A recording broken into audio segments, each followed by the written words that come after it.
الشیطان الرجیم بسم اللہ الرحمن الرحیم۔ امام حسین علیہ السلام ٹی وی 4 کربلا مقدسہ سے اس وقت آپ پروگرام معرفت منتظر اجل اللہ تعالی فرجہ الشریف کو ملاحظہ فرما رہے ہیں، اور ہماری گفتگو کا سلسلہ حضرت منجی عالم بشریت امام زمانہ اجل اللہ تعالی فرجہ الشریف اور ایام محرم الحرام کے عنوان سے جاری تھا۔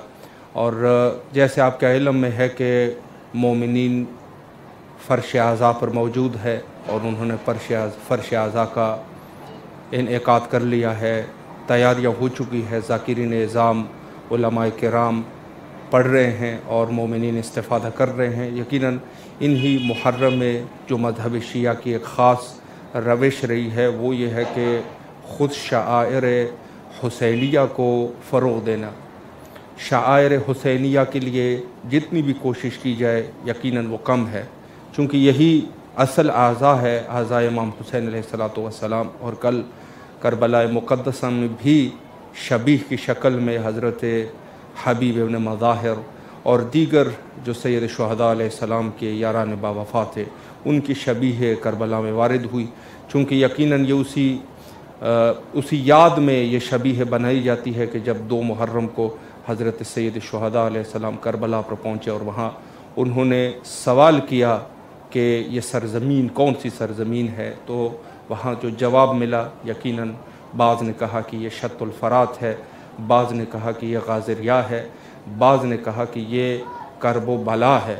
تو اسی کے ساتھ ہی حضرت سید شہداء علیہ السلام نے حکم دیا کہ یہیں پر ہی ہمارے خیمے نصب کیے جائے، جو کہ بعد میں وہ خیمے وہاں سے ہٹا کے جو آج معروف جگہ ہے اور جہاں پر زائرین زیارت کرتے ہیں، بعد میں یہاں پر خیمے لگائے گئے۔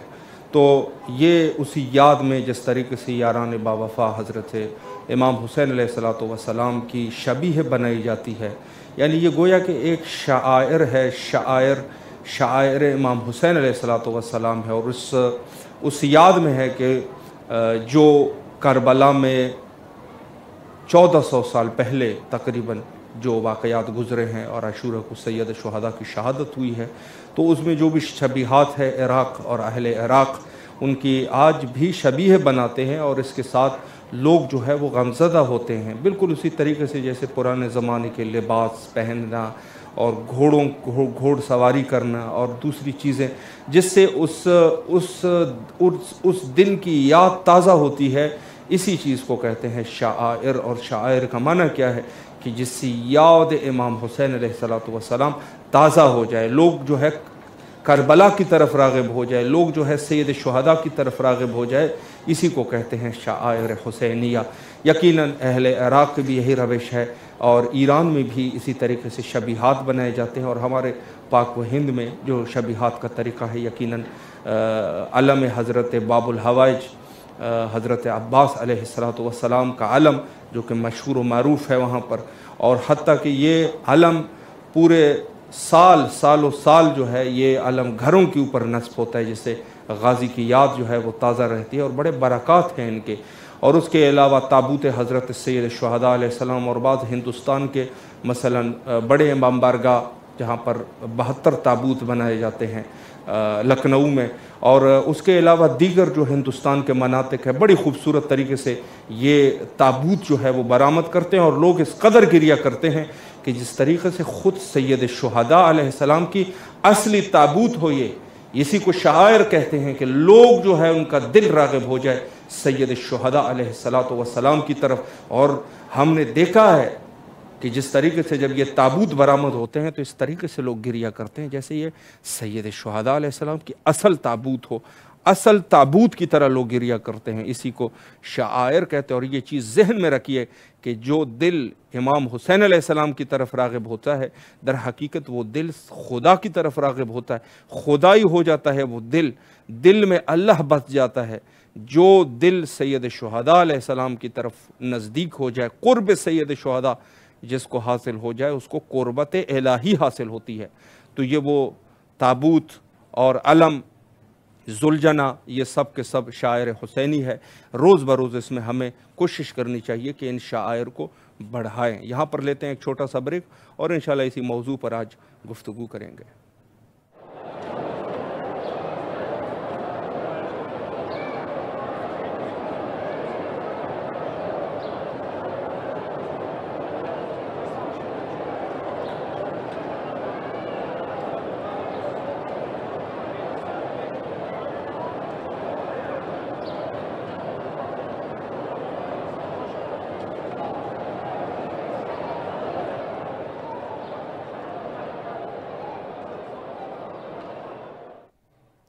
دوبارہ حاضر خدمت ہے اور اس وقت آپ پروگرام معرفت منتظر اجل اللہ تعالی فرجہ الشریف ملاحظہ فرما رہے ہیں، اور ہماری گفتگو حضرت امام زمانہ اجل اللہ تعالی فرجہ الشریف اور ایام محرم، اور آج کی جو میں ایک خصوصی جو ہماری گفتگو ہے، البتہ کوئی زیادہ علمی گفتگو نہیں ہے بلکہ عقیدتی گفتگو ہے اور علمی بھی ہے، اس عنوان سے کہ خود شبیہ جو ہے وہ کیا کوئی، جیسے لوگ دشمنان اہل بیت جس طریقے سے یہ چیزیں لیتے ہیں کہ جیسے بت پرست لوگ کیا کرتے تھے، کہتے ہیں یہ بت پرستی کرتے ہیں۔ بغض اہل بیت علیہ السلام میں بت پرست ان بتوں کی پوجا کیا کرتے تھے اور کرتے ہیں۔ سید شہداء علیہ السلام کے ماننے والے اللہ کی عبادت کرتے ہیں، اور اللہ سے جو جس کو بھی اللہ سے کوئی شریک کرنا چاہے فی صفات اور فی ذات، وہ لا شک ولا ریب مشرک ہے، اس کے شرک میں کوئی شک نہیں ہے۔ یہ ہمارا عقیدہ ہے اور بالکل واضح اور اشکار ہے، اور ان دشمنان اہل بیت کو کیا کہنا، ان کو تو ضرورت بھی نہیں ہے، لیکن یہ ہے کہ ہاں ہمارا اپنا عقیدہ یہ ہے کہ خود عبادت جو ہے وہ اللہ کی جاتی ہے اور اللہ کے علاوہ کسی کی عبادت نہیں کی جاتی۔ لیکن یہ ہے کہ خود شبیہ اور شعائر حسینی، جیسے میں عرض کر چکا ہوں کہ خود شعائر حسینی یعنی خود شعائر اللہ کے شاعر ہے، یعنی گویا اس سے ہر وہ چیز، شاعر کا کیا معنی ہے، ہر وہ چیز جس سے انسان کو قرب الہی حاصل ہو جائے اس کو شعائر اللہ کہتے ہیں، خدا کے شاعر کہتے ہیں اس کو، اللہ کے شاعر اس کو کہتے ہیں۔ جیسے مثلا عید قربان کو جیسے قربانی کرتے ہیں، یہ شاعر اللہ ہے، اللہ کی شاعر ہے۔ مکہ مکرمہ لوگ جاتے ہیں، وہاں گرد کعبہ طواف کرتے ہیں، کیا اس دیواروں کی طواف؟ یہ تو خود آپ اگر دیوار کی طواف آپ کر رہے ہیں تو آپ سے بڑا مشرک ہی کوئی نہیں ہے، کوئی بڑا مشرک ہی نہیں ہے۔ آپ جو دیواروں کے طواف کرو، پھر یہی ہوگا کہ وہ بھی بت جو ہے وہ بھی بتوں کی پوجا کرتے ہیں، آپ جا کے خانہ کعبہ کی پوجا کرتے ہیں، دیوار کی پوجا کرتے ہیں، در و دیوار کی پوجا کرنا تو یہ بھی شرک ہے۔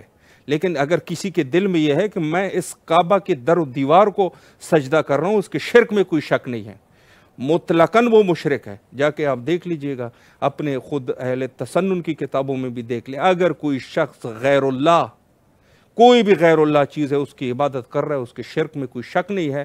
اور خانہ کعبہ میں جو پتھر ہے، جو سیمنٹ ہے، جو دوسری چیزیں ہیں، کیا یہ خدا ہے؟ نہیں، ہر عاقل آدمی یہی کہے گا کہ یہ خدا نہیں ہے، لیکن یہ شعائر خدا ہے، اللہ کے شعائر میں سے ہیں یہ خانہ کعبہ، چونکہ اس سے ہمارا دل جو ہے وہ خدا کے نزدیک ہوتا ہے۔ اور خدا کیا چیز ہے؟ لیس کمثلہ شیء، وہ تو کسی چیز کی مثل ہی نہیں ہے۔ تو کیا یہ کہا جا سکے گا کہ آپ جو ہے اس در و دیوار کی پوجا کر رہے ہیں؟ یقیناً ہر ایک شخص کہے گا ہم اس کی پوجا نہیں کرتے، اللہ کا حکم ہے، اللہ کا قرب حاصل کرنے کے لیے ایسا کرتے ہیں۔ تو پھر اگر آپ اس طریقے سے ہر چیز جو شعائر ہوتے ہیں اس کو آپ خدا کی طرف نسبت دینا شروع کر دے، تو سب سے بڑے مشرک تو یہی جو خانہ کعبہ کے طواف کرتے ہیں، پھر تو یہ سب مشرک ہو جائیں گے۔ یقیناً یہ سب مشرک نہیں ہیں، بلکہ یہ خود اللہ کا قرب حاصل کرنے کے لیے یہ طواف کر رہے ہیں۔ قرب الہی منظور ہے، مقصود قرب الہی ہے، خانہ کعبہ کی در و دیوار منظور نہیں ہے، بلکہ وہ اللہ کا وہ خالق حقیقی کہ جس کا ہم جو ہے وہ طواف اس کعبہ کا کر رہے ہیں اور قرب جو ہے وہ اللہ کا حاصل کر رہے ہیں۔ قرآن کو دیکھتے ہی لوگ بوسہ لیتے ہیں، کیا آپ اس کاغذ کا بوسہ لے رہے ہیں؟ کاغذ کا اگر بوسہ لے رہے ہیں تو آپ گویا اس کی عبادت کر رہے ہیں؟ نہیں، یقیناً اس غلاف کی جہاں سے نسبت ہے، اللہ سے نسبت ہے، تو ہم اس نسبت کے قائل ہیں۔ خانہ کعبہ کی نسبت خدا سے ہے، قرآن کی نسبت خدا سے ہیں، تو ہم اس غلاف کا بھی بوسہ لیتے ہیں۔ اوپر سے کپڑے میں جو قرآن مجید کو رکھتے ہیں، اس کپڑے کا بھی بوسہ لیتے ہیں، خانہ کعبہ کا بھی بوسہ لیتے ہیں، حجر اسود کا بھی بوسہ لیتے ہیں، تو یہ کیا کوئی شرک کر رہے ہیں؟ یہ تو اس طریقے سے آپ سبھی مشرک ہیں اگر اس کا آپ شرک کا معنی یہ کر رہے ہیں۔ یقیناً اس طریقے سے نہیں ہے، لیکن یہ ہے کہ بھئی حافظ کفایت حسین کا بڑا مشہور جملہ تھا، کہا کہ جہاں یہ لوگ ہوں گے وہاں عقل نہیں ہوگی، اور جہاں عقل ہے وہاں یہ لوگ نہیں ہوں گے۔ تو آپ لوگ عقل کے ضد میں کام کر رہے ہیں، یہ لوگ عقل کے منافی کام کر رہے ہیں۔ یہی جواب جو ہم نے حجر اسود کی دی، ہم نے قرآن کے غلاف کی مثال دی، یہی جو ہے وہ خانہ کعبہ کی مثال دی، یہی مثال شعائر حسینیہ کا بھی ہے۔ اگر کوئی شخص ذوالجناح کا بوسہ لے رہا ہے، ذوالجناح کی عبادت نہیں کر رہا وہ، چونکہ ذوالجناح شبیہ ہے مولا امام حسین علیہ السلام کے اس گھوڑے کا جو کربلا میں سید الشہداء اس پہ تشریف فرما تھے۔ تو اگر یہ کر رہا ہے تو خود سید الشہداء سے اس کا قرب حاصل ہو رہا ہے، اور قرب سید الشہداء قرب خدا ہے، خدا کے ساتھ گویا کہ انسان جو ہے وہ قرب جو ہے انسان کو حاصل ہوتا ہے۔ تو یہی مثالیں ہیں ہمارے پاس کہ اولاً شبیہ جو ہے، اور پھر جو ہے آپ حتماً ایک توطئہ بنا دینا، اور کیا نام ہے اس توطئہ میں آپ یہ کہیں کہ یہ ایسے ہیں ویسے، یہ دل بہلانے کی باتیں ہیں۔ اس طریقے سے کسی ایک منصف آدمی کو کھڑا کر دو گے جو غیر مسلم ہوگا اور تھوڑا پڑھا لکھا ہوگا، وہ کہے گا سب سے بڑے شرک تو پورا کے پورا، اگر یہی شرک کی تعریف ہے تو آپ خود شرک میں جا چکے ہیں۔ تو عزیزان محترم، میں یہی عرض کر رہا ہوں کہ خود شعائر حسینی، اس میں کوئی شک نہیں، جو شیطان ہے، جو اصحاب طاغوت ہے، جو لوگ جو ہے جیسے کل کے پروگرام میں عرض کر رہا تھا کہ وہ لوگ جو کوشش کرتے ہیں کہ عزاداری کو کم کر دیا جائے، کوشش میں لگے رہتے ہیں، اور جہاں پر بات ہوتی ہے شیطانوں میں، چونکہ شیطان دو قسم کے ہیں، دو قسم کی، یا انسانوں میں شیطان ہوتے ہیں یا جنات میں شیطان ہوتے ہیں۔ لیکن پھر بقول حضرت آیت اللہ العظمیٰ سید صادق حسینی شیرازی حفظ اللہ فرمایا کہ میں نے جہاں تک تحقیقات کیے تو جو جنوں کا شیطان ہے وہ اس قدر زیادہ قوی نہیں ہے، جہاں قرآن میں فرمایا کہ من الجنت والناس یوسوس فی صدور الناس من الجنت والناس، ایک جنات کا شیطان ہے اور ایک جو ہے انسانوں کا شیطان ہے۔ حضرت نے فرمایا کہ جہاں میں نے تحقیق کی ہے تو جنات کے شیطان سے انسانی شیطان زیادہ طاقتور ہے، چونکہ انسان کو جتنی طاقت اللہ نے دی ہے اتنی طاقت جن کو نہیں دی ہے۔ اللہ نے انسان کو بڑی طاقت دی ہے، اور یہ جو انسانوں کا شیطان ہے، روایات سے البتہ اخذ کر رہے ہیں کہ یہ شیطانوں جو شیطان جو انسانوں میں ہے یہ زیادہ طاقتور ہے اس جنات کے شیطان سے۔ تو جہاں یہ جنات کے شیطان سے یہ انسانی شیطان زیادہ قوی ہے تو یہ زیادہ ظاہر ہے اس کے شر بھی زیادہ قوی ہے جنوں کے شیطان سے۔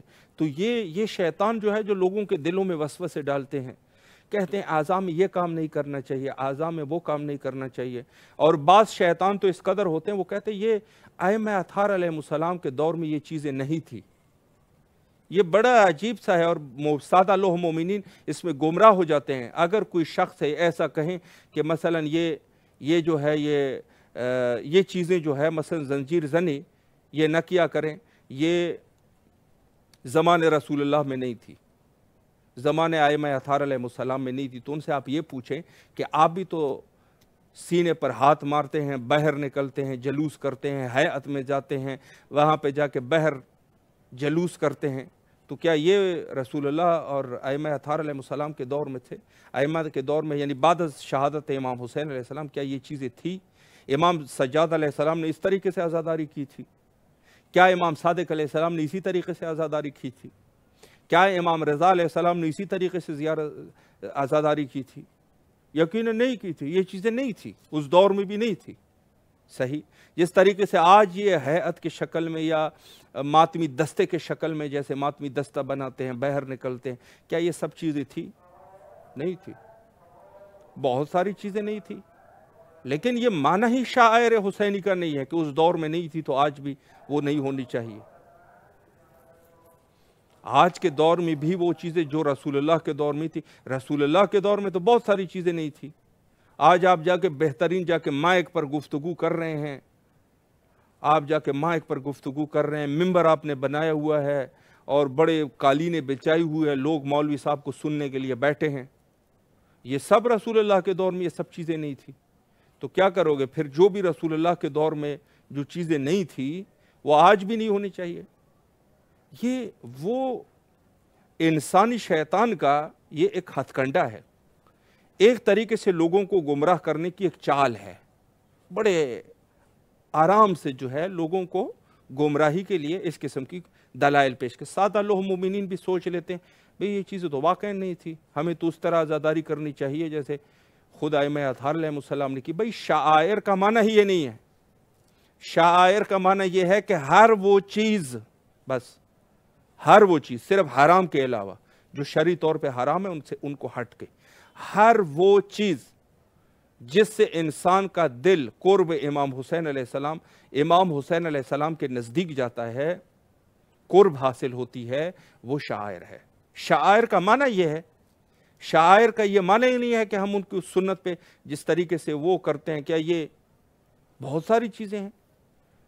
آج کے دور میں آپ غور فرمائیں کہ خود ہم لوگ جو ہے وہ بعض مواقع پر مثلا خود امام حسین علیہ السلام کے ابتدائی دن میں ایک دن پہلے سے ہی ہم کالا کپڑا پہننے شروع کر دیتے ہیں، ایک دن پہلے سے ہی ہم لوگ جو ہے وہ غمگین ہو جاتے ہیں، اہتمام شروع کر دیتے ہیں، اہتمام شروع کر دیتے ہیں چند دن پہلے ہی۔ یہ اہتمام عبادت کے طور پہ ہم کرتے ہیں، کیا یہ رسول اللہ یعنی خود ائمہ بعد شہادت امام حسین علیہ السلام یہ چیزیں تھی؟ جواب یقیناً آئے گا کہ نہیں تھی۔ بہت سارے عزاداریوں میں چیزیں ہیں کہ جو نہیں تھی، تو پھر وہ ہم جو ہے وہ بس نہ کریں۔ یہ سب کے سب جو ہے شیطان کے ہتھ کنڈے ہیں، یہ امام حسین علیہ السلام کے غم کو کم کرنے کے چکر میں ہے، کوشش کر رہے ہیں دبا دیں۔ جو حدیث ہم نے کل پڑھی تھی کہ ایک گروہ یہ ہے کہ یہ بعد شہادت امام حسین علیہ السلام کوشش کریں گے کہ کسی نہ کسی طریقے سے ان چیزوں کو کم کر سکے، ان چیزوں کو دبا سکے۔ یقیناً المیہ ہے کہ اس قسم کے لوگ جو ہے وہ پیدا ہو جائے، اور پھر کیا کرتے ہیں ایک اور ہتھ کنڈا، بھئی یہ فلاں بندہ بہت پڑھا لکھا آدمی ہے، یہ کہہ رہا ہے نا آپ کے پاس تو علم کم ہے، یہ اتنا بڑا عالم ہے اس کو سمجھ نہیں آئے گی۔ عالم تو شیطان بھی بہت بڑا عالم تھا، شریح قاضی عالم نہیں تھا، کیوں اس نے امام حسین علیہ السلام کے قتل کا فتویٰ دیا؟ گمراہ ہونا، بڑے بڑے علماء گمراہ ہو جاتے ہیں، بڑے بڑے علماء گمراہ ہو جاتے ہیں، علم کوئی وہ تھوڑی نہ ہے معیار۔ علم کے ذریعے سے بعض بڑے بڑے، آج آپ اس انداز سے دیکھ لیجئے گا، یہ چلو یہ تو دین کا وہ ہے، دین کا عالم ہے۔ آج کل کے دوسری جو دنیاوی طور پر جو علماء ہے وہ بھی تو علماء ہے، اتنے ساری ایجادات انہوں نے کر دی ہے، سارا کچھ کر دیا۔ تو یہ گمراہی کوئی علم سے ضروری نہیں ہے کہ ایک شخص بہت بڑا عالم ہے وہ گمراہ نہیں ہو سکتا، بس آپ نے ایک لمٹ کو اپنے ذہن میں رکھے، آپ بھی انسان ہیں نا، یہ چیز رکھے کون سا شخص جو ہے امام حسین علیہ السلام کی، اگر کوئی شخص امام حسین علیہ السلام کی عزاداری میں رکاوٹ ڈالنا چاہ رہا ہے، بس سمجھ جائیے گا کہ یہ شخص جو ہے اسی گروہ میں سے ہیں۔ ہمارے پاس، ہم بھی انسان ہیں، کوئی ہمارے اس میں بھی تو کوئی ریڈ لائنز ہونے چاہیے، ہمارے لیے بھی کوئی ایک طریقہ ہونا چاہیے۔ ہر شخص جو ہے وہ فاضل ہوگا تو ہم جا کے اس کی جو ہے ہر بات کو مانیں گے، یہ تو نہیں ہوتا۔ ان کی تقویٰ کو دیکھا جائے گا، کس قدر یہ آدمی متقی ہے، عقیدے کو دیکھا جائے گا کہ یہ کس قدر عقیدت مند ہے۔ کہیں یہ سید شہداء کا دشمن تو نہیں ہے، سید شہداء کا دشمن ہے، بہت بڑا عالم ہے، کیا کرو گے آپ؟ علم کو آپ نے لینا ہے یا سید شہداء کو؟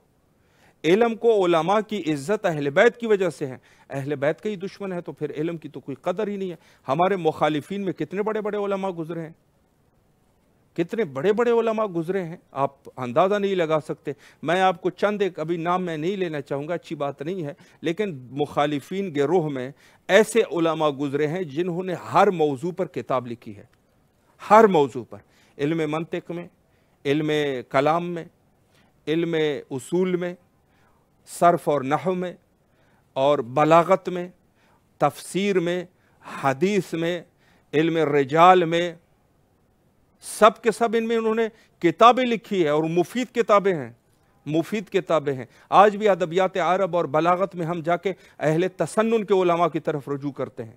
جلال الدین سیوطی،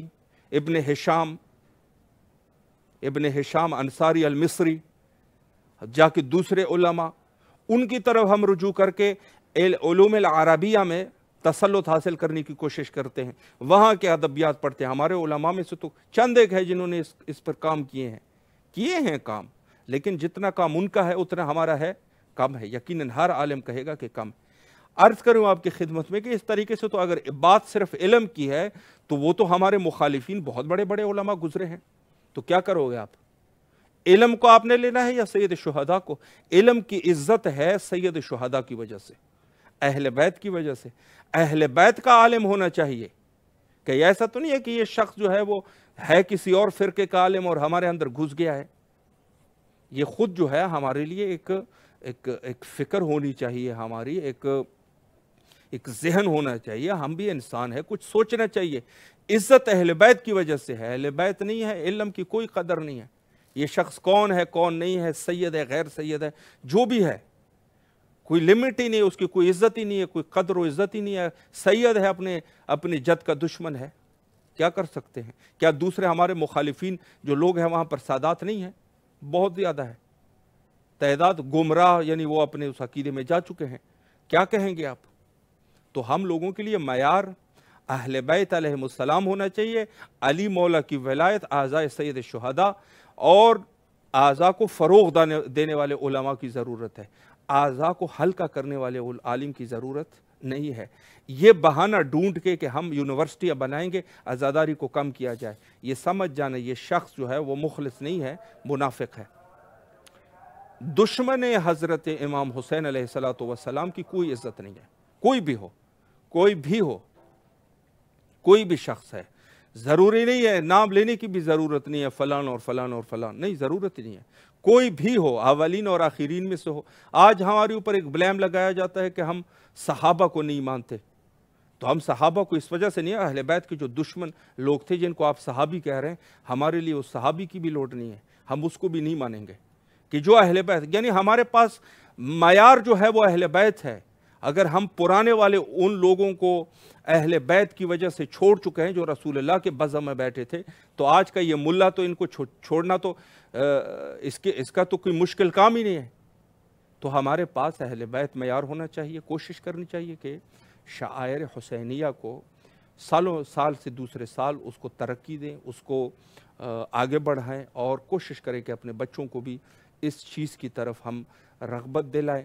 حجت خدا کے ظہور کے لیے کثرت سے دعا کی ضرورت ہے، اور مخصوصاً ان ایام میں کہ جو سید شہداء علیہ السلام کے ایام ہے. تمام مومنین سے گزارش ہے کہ کم از کم ہر مجلس کے بعد ایک دفعہ حجت خدا کے ظہور کے لیے دعا کرے، اور ہم بھی وہی دعا کرتے ہیں بین الحرمین. اللہم عجل لولیک الفرج.